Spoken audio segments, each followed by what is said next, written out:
Paano ulit natin malalaman kung ang salita ay may diptonggo o wala? Dumako tayo sa salitang iyaw.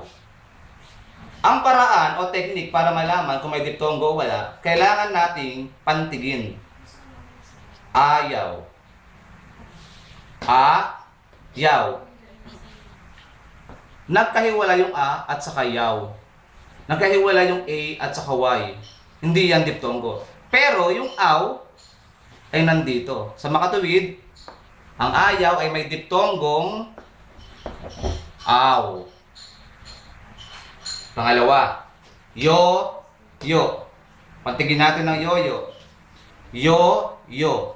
Nagkahiwalay ang o at saka y. Sa makatuwid, ang yo-yo ay walang diptonggo.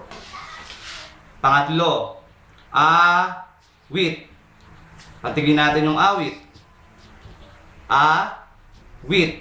Nagkahiwalay ang a at ang w. Sa makatuwid, ang pangatlong bilang din ay walang diptonggo. Pang-apat, buhay. Buhay.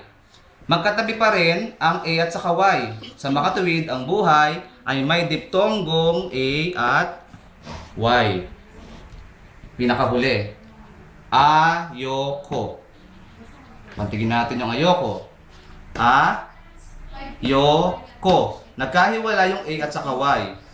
Sa makatuwid, ang palimang bilang ay walang diptonggo. Ngayon, ano ang paraan para malaman natin kung ang mga salita ay may diptonggong wala? Kailangan nating pantigin. Ulitin natin, kailangan nating pantigin ang bawat salita para malaman natin kung may diptonggo o wala. At dyan tatapos yung ating aralin para ngayong araw. Paalam!